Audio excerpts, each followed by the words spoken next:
कोई खास आम मौजू के ऊपर नहीं है।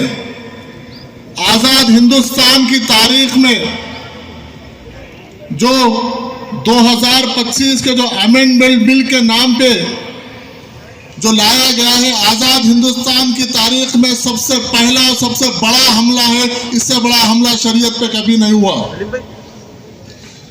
इससे पहले जितने भी पार्लियामेंट में मोदी हुकूमत मुसलमानों के खिलाफ, इस्लाम के खिलाफ, इस मुल्क के अक़लियतों के खिलाफ लाई है, वो किसी न किसी एक फरके के लिए या किसी न किसी एक आदमी के फर्द इंफरादियत के लिए वो नुकसानदेह या फायदे था।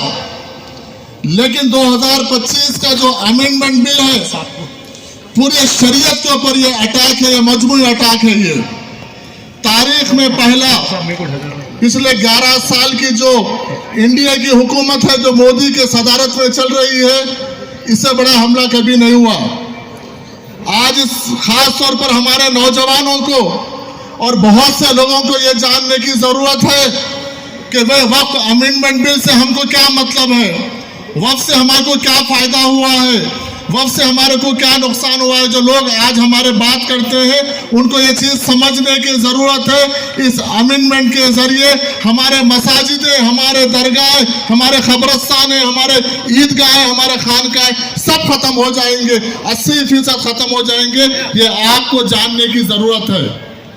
यकीनन जो मोदी हुकूमत, जो पार्लियामेंट में उनके वुज़रा ठहर के जो बात कर रहे हैं, जो मिस परसेप्शन क्रिएट करने की कोशिश कर रहे हैं कि मुसलमानों को, महबूद को, वक्फ के जायदादों को मुसलमानों ने ख़त्म किया है। यकीनन छोटा मोटा कुछ गलतियां हमसे कोताही हुई होंगी, लेकिन उस कोताहियों को बताकर सारे हिंदुस्तान में एक नफरत और गलत प्रोपेगेंडे से लोगों को गुमराह करने की कोशिश कर रहे हैं। ना सिर्फ गुमराह करने की कोशिश कर रहे हैं कि मुल्क को दोनों में बांटने की, हिंदू मुसलमान में बांटने की कोशिश कर रहे हैं।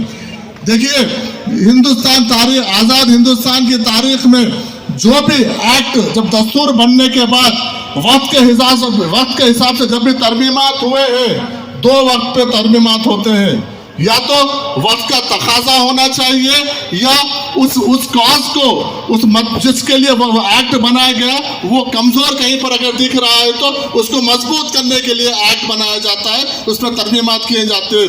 लेकिन मोदी हुकूमत गैर जरूरी तौर पर ना तो किसी का स्टेक होल्डर्स, जो वक्फ के स्टेक होल्डर्स हम हैं, हम मुसलमान हैं, ना तो हमारा मुतालबा था, ना आज कहीं पर उस चीज की जरूरत थी। गैर जरूरी तौर पर इस मुल्क के जो नाकामी है, हुकूमत की नाकामी को छुपाने के लिए आज इस मुल्क बेरोजगारी, नौजवान बेरोजगार नौजवान रोजगार पूछ रहे हैं। लोग 15 लाख रुपए का वादा अकाउंट में है, वो पूछ रहे हैं। अब जो 10 साल से जो हुकूमत चला रहे हैं, तो अपनी तरक्की क्या आपने काम किया है इस मुल्क की तरक्की के लिए? जब लोग सवाल उठाना शुरू किए हैं, तो अब उनके पास कोई मुद्दा बाकी नहीं रहा। आर्टिकल 370 खत्म हो गया, हिजाब का खत्म हो गया, ट्रिपल तलाक का खत्म हो गया, बाबरी मस्जिद का खत्म हो गया। नए तौर पर इस मुल्क को एक आपस में बांटकर अपने सियासी रोटियां सेकने के वास्ते वक्फ अमेंडमेंट बिल लाया गया। अरे